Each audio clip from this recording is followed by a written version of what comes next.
श्री कृष्णचंद्र भगवान की जय, श्री सरस्वती मैया की जय। आज हम चर्चा करेंगे जन्माष्टमी 12 को मनाएं या 11 को मनाएं। जन्माष्टमी 12 को मनाएं तो दीपावली 14 को क्यों मनाएं, 15 को क्यों नहीं मनाएं। ऐसे ऐसे कई सवाल हैं। स्मार्त कौन है, वैष्णव कौन है और कौन कब मनाए। क्या भगवान राम, भगवान कृष्ण, विष्णु के अवतार जो भी हैं, भगवान विष्णु की पूजा करने वाले सभी वैष्णव हैं। इस पर चर्चा करेंगे हम। मैं उन समस्त पंचांगकर्ताओं को जो 12 तारीख को सभी की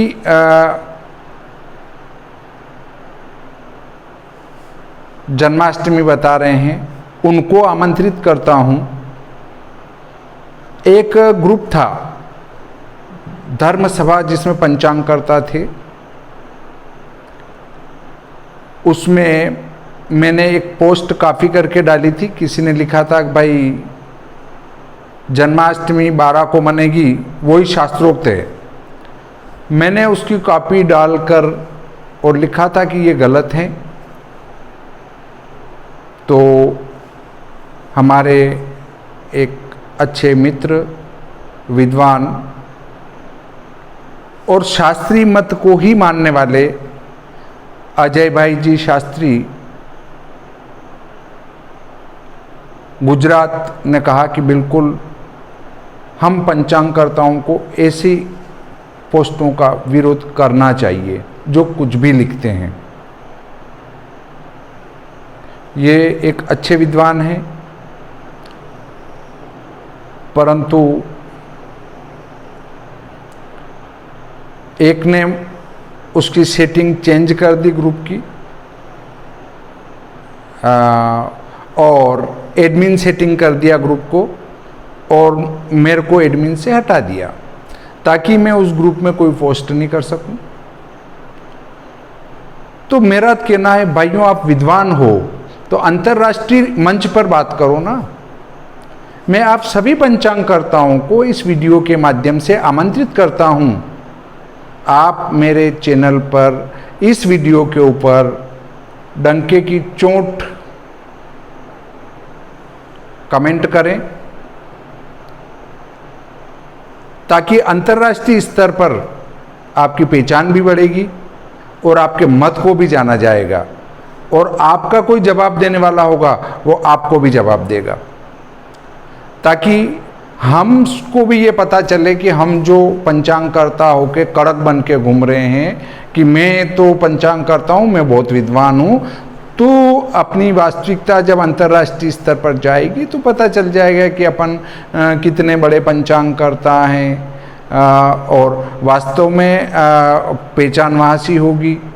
और मैं जो बोलता हूँ वो सब खुला बोलता हूँ, और अंतर्राष्ट्रीय स्तर पर मेरे वीडियो जा रहे हैं, और इसलिए मैंने जो वो ग्रुप एडमिन सेटिंग होने के बाद उस ग्रुप को छोड़ दिया, और मैंने उन सभी को कहा कि भाइयों मुझे अब ग्रुप की कोई ज़रूरत नहीं है, आप मुझे मत जोड़ें ऐसे ग्रुप में। जब आप मानते हैं कि मुझे कुछ नहीं आता है और आप ही विद्वान हैं, आप ही पोस्ट उसमें डाल पाएंगे और मैं उसको पढ़ पाऊँगा, तो मुझे ऐसे ग्रुप की कतई आवश्यकता नहीं है।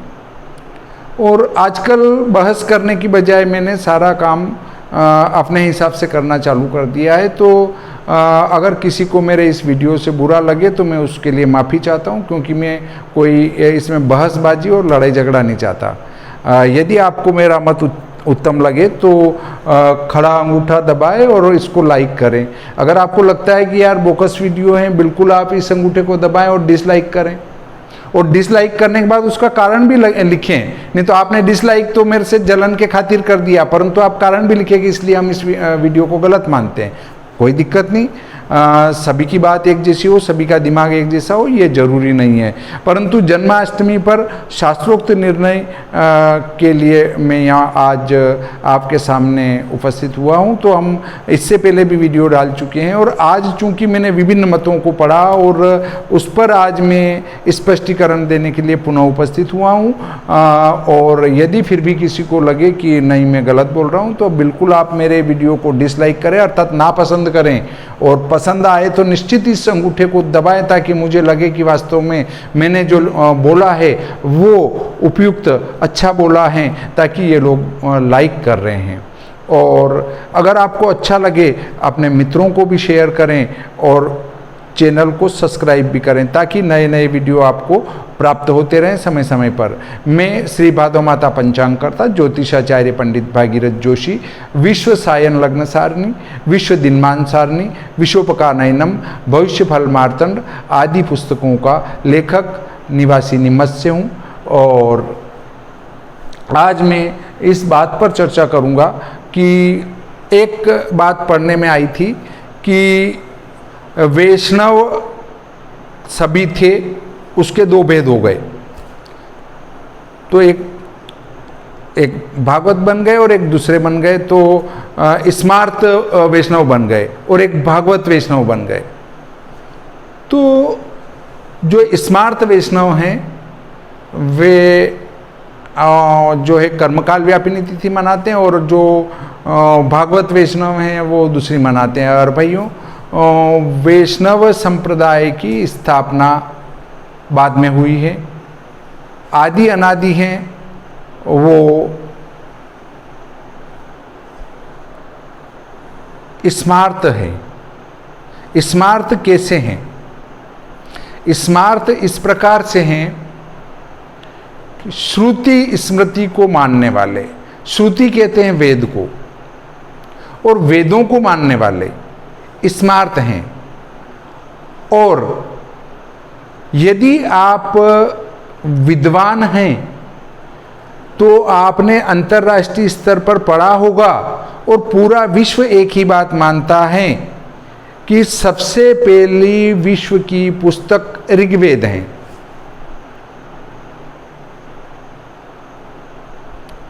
ऋग्वेद सबसे पहली पुस्तक है, अर्थात श्रुति सबसे पहली पुस्तक है। श्रुति जब सबसे पहले हैं तो स्मार्त सबसे पहले हुए। अब आप कहेंगे सब भगवान विष्णु पहले से इसलिए सभी वैष्णव हैं। भगवान विष्णु की पूजा पाठ, भगवान राम की पूजा पाठ, भगवान कृष्ण की पूजा पाठ से कोई भी वैष्णव नहीं हो जाता है। पंचदेवोपासक स्मार्त हैं। पंचदेव में हैं शिव जी, दुर्गा माता, गणेश जी, सूर्य भगवान और विष्णु भगवान। विष्णु भगवान भी शिव पंचायतन के अंतर्गत आते हैं, अर्थात भगवान विष्णु को भी मानने वाला पंचदेवोपासक वो स्मार्त हैं। भगवान राम को मान लेने से, भगवान कृष्ण को मान लेने से, भगवान विष्णु के अवतार को मान लेने से, भगवान विष्णु को मान लेने से कोई भी वैष्णव नहीं होता है। परंतु जिन जिन लोगों ने अपने अपने मत को बनाया है वे सभी अपने अपने धर्म को सबसे प्राचीन सिद्ध करने में लगे हुए हैं, परंतु वे धर्म प्राचीन नहीं हैं। भाई आपका धर्म सबसे प्राचीन है तो फिर वेद सबसे पहले स्मार्त ने कैसे लिख डाला? आपको लिखनी थी। वैष्णव मताब्ज भास्कर जो है वो सबसे पुराना होने का था, वो बाद में क्यों लिखा गया? क्या इसका कोई जवाब है? नहीं है। व्रत पर्वों की व्यवस्था स्मार्त के अनुसार क्यों की गई है, वैष्णव के अनुसार क्यों नहीं की गई हैं? सारी व्यवस्थाएं स्मार्त के अनुसार हैं। यदि रामनवमी, एकादशी और आपकी श्री कृष्ण जन्माष्टमी छोड़ दें तो इनके अलावा सारे त्योहारों का निर्णय स्मार्त के अनुसार किया जाता है।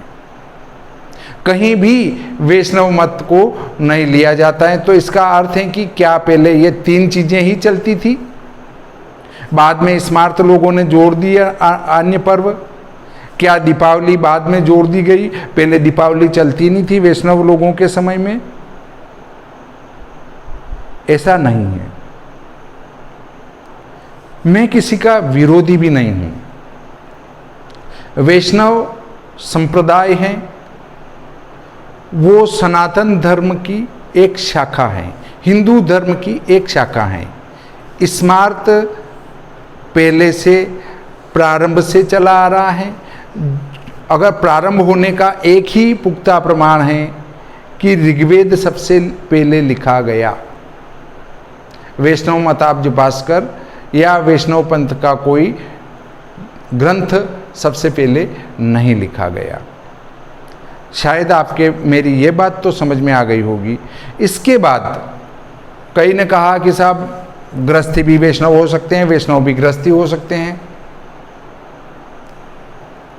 तो वे व्यक्ति, जो मैं इसको कई बार बता चुका हूं, वे व्यक्ति जिनने किसी वैष्णव धर्म गुरु से दीक्षा ली है विधिवत, चाहे वो स्त्री हो, पुरुष हो, सधवा स्त्री हो, विधवा स्त्री हो, कोई भी हो, विवाहित दंपति भी चाहें तो किसी वैष्णव धर्म गुरु से दीक्षा लेकर गले में तुलसी की कंठी धारण करी है, भुजा पर शंख चक्र बनवाए हैं, तप्त मुद्रा से शंख चक्र बनवाए हैं अपनी भुजा के ऊपर, और गले में तुलसी की कंठी धारण करी है, अपने सिर के ऊपर भगवान विष्णु की चरण कमल को बनाया है, वे वैष्णव हैं।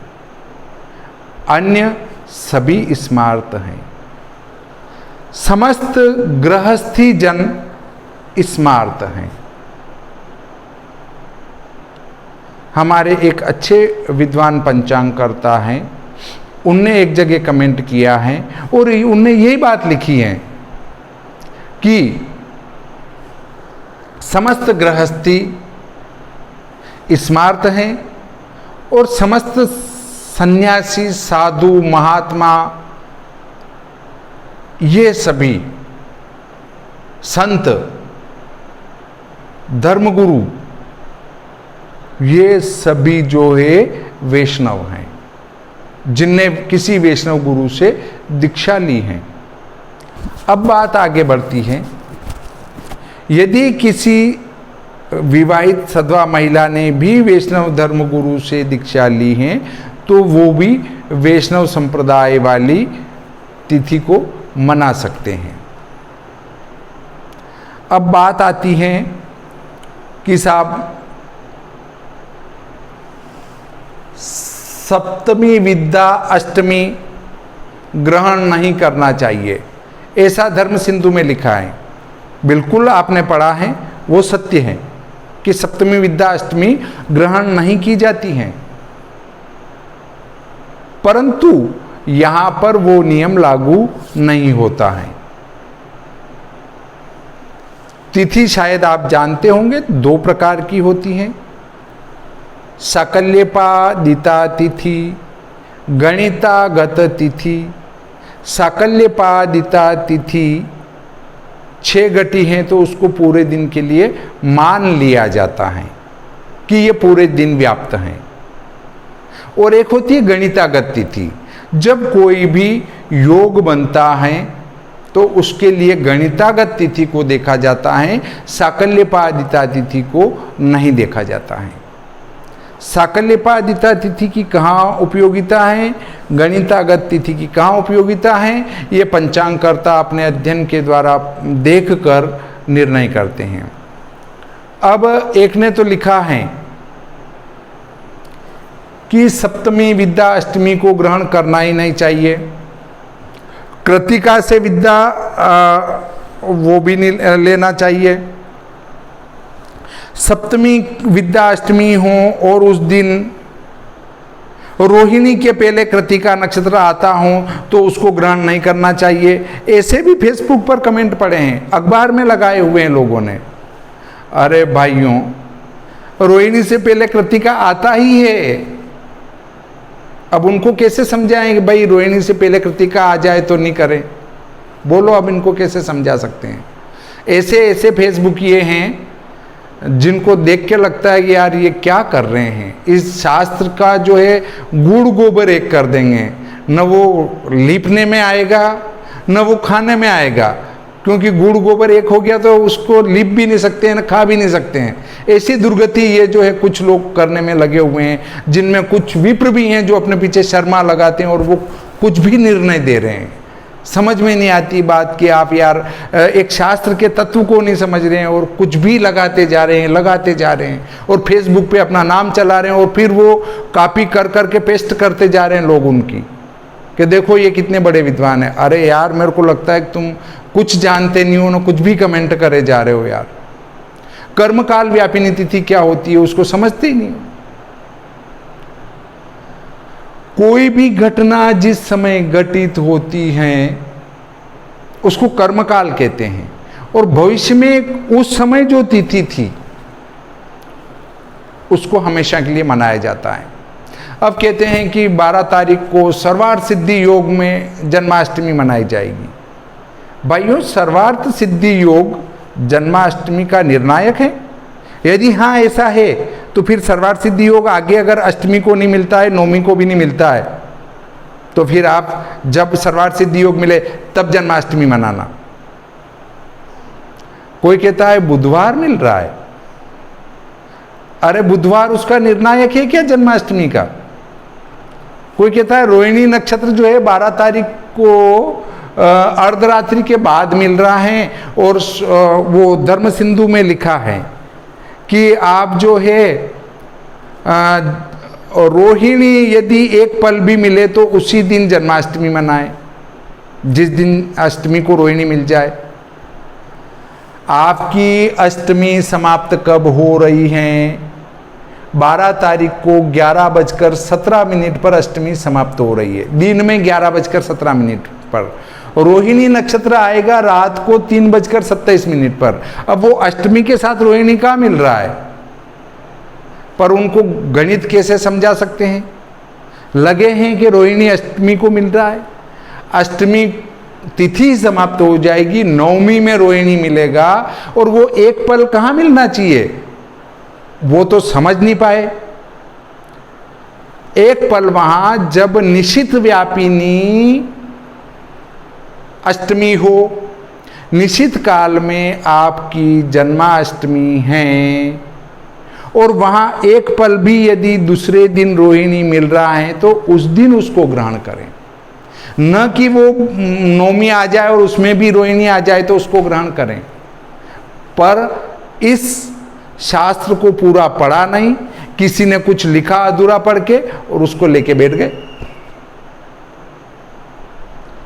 तो पहले तो मैं एक स्पष्ट बता देता हूं कि स्मार्थ और समस्त गृहस्थियों के लिए श्री कृष्ण जन्माष्टमी आपकी 11 अगस्त 2020 मंगलवार को मनाई जाएगी, और वैष्णव लोग भले जो है 12 अगस्त को मनाएंगे। अब इस पर अगली चर्चा करते हैं कि वे लोग जो कह रहे हैं कि यहाँ सप्तमी विद्या अष्टमी को ग्रहण नहीं करना, तो वो अन्य व्रत पर्वों के लिए इसकी व्यवस्था है। कर्मकाल व्यापिनी यहाँ तो निशित काल में रात को 12 बजे मान लेते हैं, निशित काल आता है, तो उस समय अगर जो अष्टमी जिस दिन मिलेगी उसी दिन श्री कृष्ण जन्माष्टमी मनाई जाएगी, और मध्य रात्रि में अष्टमी इसी दिन मिल रही है। वो जो उस दिन वाली बात करते हैं हम अगर अगले दिन की, तो उस दिन तो नवमी मिलेगी।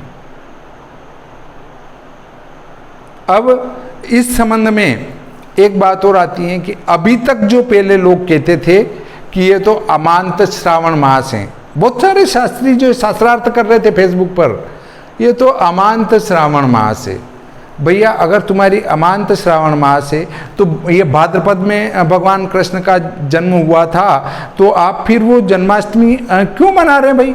आपको जन्माष्टमी तो फिर अगले 1 महीने बाद मनाना चाहिए। आपका तो अमांत भाद्रपद मास कब आएगा? अमांत भाद्रपद मास आएगा आपका अगले महीने में, तो आप तो वहाँ पर श्री कृष्ण जन्माष्टमी मनाओ। परंतु इस संबंध में भी कोई समझने के लिए तैयार नहीं है, क्योंकि उनको कहाँ कुछ उटपटांग बोलना है, कुछ भी बोल देते हैं और उसका कुछ भी अर्थ निकाल देते हैं जैसा उनको उचित लगता है कि यहाँ हम जो कहेंगे वो हमारी जय जयकार होगी, तो उसको लेकर जो है वो कुछ भी बयानबाजी करते हैं। अब अमांत कर रहे हैं आप, तो अमांत करते हुए आप फिर यहाँ पर भी उसी व्यवस्था को ग्रहण क्यों नहीं कर रहे हैं? कौन सी व्यवस्था? कि अगर आप अमांत श्रावण मान रहे हैं तो अब यहाँ पर भी आप अमांत श्रावण में श्री कृष्ण जन्माष्टमी का व्रत कैसे करेंगे? इस पर कई बात लिखी गई हैं कि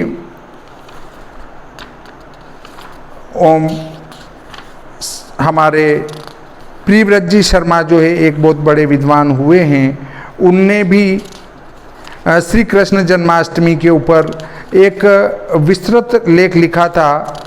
उसमें उनने कई मत दिए जिनमें स्पष्ट रूप से ये बात द्योतित हो रही थी कि भाई भगवान स्वयं अपने मुखारविंद से कहते हैं कि मेरा जन्म भाद्रपद कृष्ण पक्ष की अष्टमी को निश्चित काल में हुआ था, तो उसी दिन इस अष्टमी का व्रत किया जाए, श्री कृष्ण जन्माष्टमी का व्रत किया जाए। तो अब लोग कहते नहीं, वो तो वहाँ उनने ये नहीं कहा था, उनने कहा था कि अमांत मास मानना चाहिए।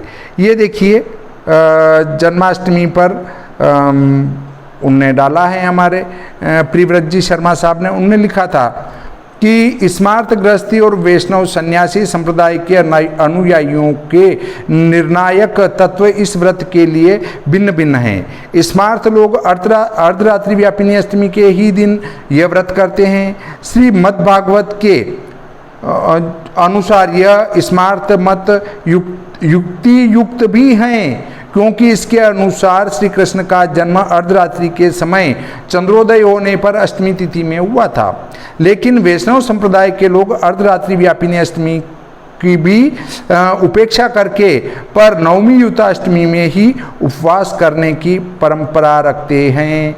ये सप्तमी विद्या अष्टमी में व्रत नहीं करते। श्री नागोजी भट्ट अपने तिथि निर्णय में लिखते हैं, वैष्णवास्तु अर्धरात्रि व्यापिनीमपि रोहिणी युतामपि सप्तमी विद्यां परित्यज्य नवमी युतेव ग्राह्या इति नरसिंह परिचर्याद्यनुयायिनः। यहाँ पर यह भी आश्चर्य है कि वैष्णव लोग रोहिणी नक्षत्र युक्त सप्तमी विद्याष्टमी को भी भले ही यह अर्धरात्रि व्यापिनी क्यों न हो छोड़कर दूसरी नवमी विद्या अष्टमी को ही इस व्रत के लिए अपनाते हैं। जबकि भागवत आदि ग्रंथों में श्री कृष्ण के जन्म के समय रोहिणी नक्षत्र से युक्त अर्धरात्रि व्यापिनी अष्टमी का स्पष्ट निर्देश है। स्मार्त संप्रदाय के लोग तो इस व्रत के निर्णय के लिए रोहिणी नक्षत्र के अष्टमी के संपर्क को महत्वपूर्ण मानते हैं। अर्थात हमारा यहाँ पर जो व्रत का निर्णय ये बताता है कि निश्चित काल में जिस दिन अष्टमी हो उसी दिन भगवान श्री कृष्ण की जन्माष्टमी मनाई जावे। अब यदि हम यहाँ पर कहते हैं कि सप्तमी विद्या अष्टमी नहीं लेना, तो दूसरे दिन भी तो नवमी विद्या अष्टमी हो रही है, तो क्या नवमी विद्या अष्टमी का व्रत करना चाहिए? और मान लो कर लें तो आपके कर्म काल में तो नवमी आएगी, श्री कृष्ण जन्म नवमी मनाओगे क्या? नहीं। हाँ, हम ये मान लेते हैं कि आप जो है उदय व्यापिनी लेते हैं, यहाँ पर विद्या नहीं लेते हैं। मतलब आप सप्तमी विद्या अष्टमी नहीं लेंगे, उदय व्यापिनी लेंगे। अब मैंने तो एक ऐसे विद्वान भी देखे हैं, उन्होंने कहा कि यहाँ तो उदय बल को देखा जाता है कि तिथि को उदय बल मिल रहा है। अब उन पंचांगकर्ता को कैसे समझाऊं कि कर्मकाल व्यापिनी लेते हैं, उदय बल मिलने से उस तिथि को नहीं लिया जाता है।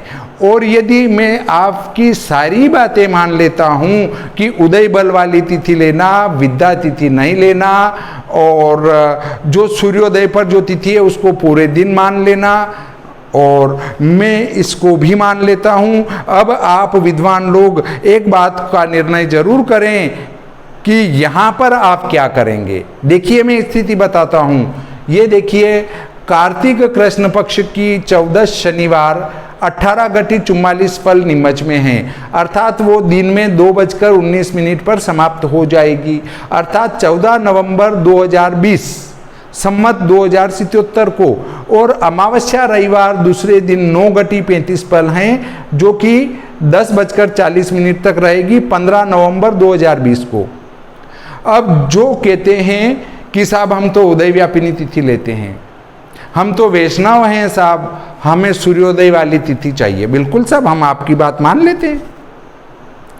अब दूसरे कहते हैं साहब उदय बल मिल रहा है तिथि को। हमारे तो यहाँ विद्वानों की गोष्ठी बैठी थी, उन्होंने कहा कि उदय बल वाली तिथि ग्रहण करें। आपकी ये भी बात मान लेता हूँ मैं कि उदय बल मिल रहा है, आपको जो है दूसरा आप उदय वाली तिथि मानते हैं, सुबह जो तिथि है उसको पूरे दिन मान लेना चाहिए, मैं आपकी सारी बात मान लेता हूँ।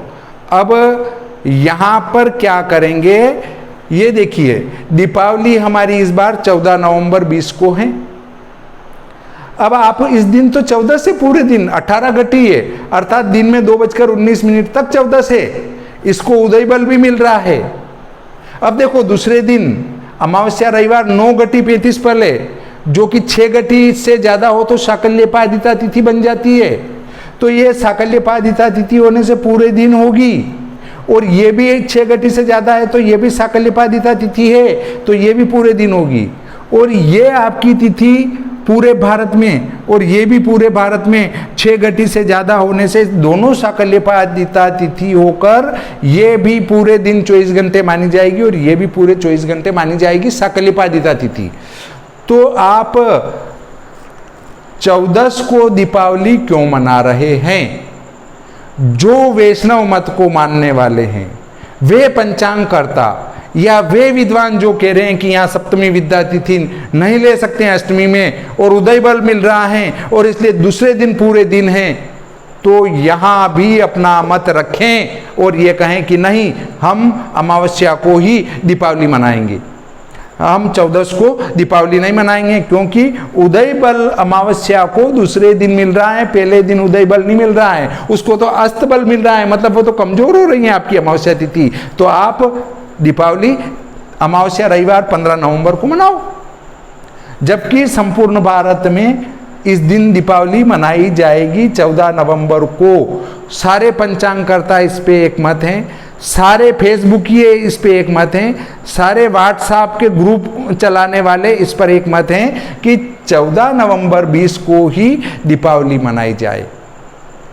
तो भाई आपका उदय बल कहाँ गया? अमावस्या को उदय बल इस दिन मिल रहा है, सूर्योदय इसमें होगा, ये साकल्यपादिता तिथि भी हैं, और ये 10:40 भी हैं। आपकी जो नवमी यहाँ सप्तमी यहाँ पर 9 बजे तक हैं, परंतु यहाँ तो अमावस्या 10 बजे 11:45 बजे तक हैं। तो फिर आप दीपावली अमावस्या रविवार को 15 नवंबर को क्यों नहीं मना रहे हैं? अगर जो यहाँ मतांतर दे रहे हैं वो इस दीपावली के ऊपर भी अपना मत दे के बताएं, तो मैं मानूंगा कि वास्तव में आप विद्वान हैं। यहाँ वैष्णव लोग उदय व्यापिनी अमावस्या क्यों नहीं मनाएंगे? क्या कारण है कि आप यहाँ पर अस्त वाली अमावस्या को लेके चल रहे हैं? और वे विद्वान जो अपनी गोष्ठी बिठाकर निर्णय देते हैं कि उदय बल मिल रहा है, साहब उदय बल मिल रहा है, आप तो यहाँ पे उदय बल दूसरे दिन मिल रहा है, यहाँ आप क्या निर्णय देंगे? यहाँ तो आप क्या वो जो विद्वानों की गोष्ठी निर्णय कर रही कि नहीं 14 को ही दीपावली मनाए। क्यों आप यहाँ पर इसको लेके बैठे हो, मेरे को इसका जवाब चाहिए। अगर आप वैष्णव मत को मानने वाले हैं तो आप तो उदय व्यापिनी तिथि मानो। अब आप कहेंगे साहब ये तो हमारी नहीं है। क्यों नहीं है?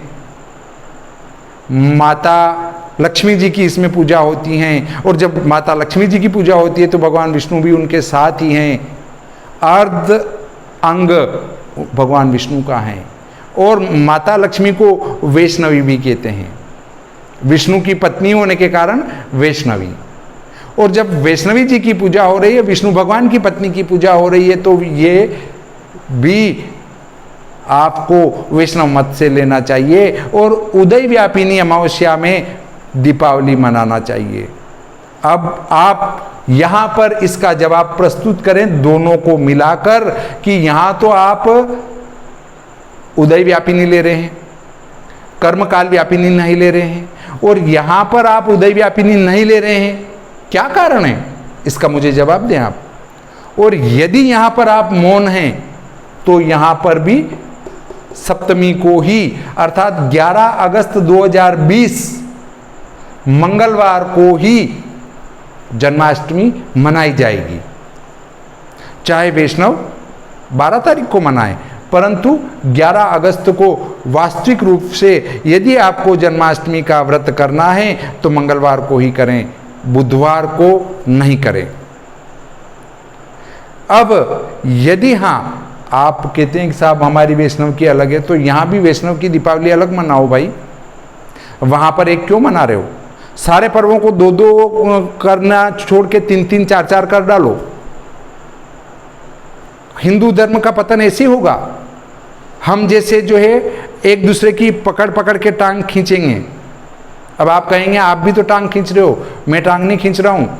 धर्म सिंधु निर्णय सिंधु में स्पष्ट लिखा है कि कर्मकाल व्यापिनी तिथि को ग्रहण करें, पर कहीं ये लिखा है कि इसमें कर्मकाल व्यापिनी तिथि नहीं चाहिए, उदय व्यापिनी चाहिए, तो उसमें उदय व्यापिनी लेते हैं। इसमें लिखा है कि निश्चित व्यापिनी जिस दिन अष्टमी हो उसको ग्रहण करें, तो हम शास्त्र के अनुसार ही निश्चित व्यापिनी अष्टमी इस दिन है मंगलवार को 11 अगस्त को, तो हम वो ही ग्रहण कर रहे हैं। फिर भी यदि किसी को लगे कि साहब मैं तो बहुत बड़ा विद्वान हूँ, मैं तो पंचांग करता हूँ, तो सादर आमंत्रित हैं मेरे इस वीडियो के कमेंट बॉक्स में जाकर निश्चित कमेंट करें। अंतर्राष्ट्रीय स्तर पर आपके कमेंट को देखा जाएगा।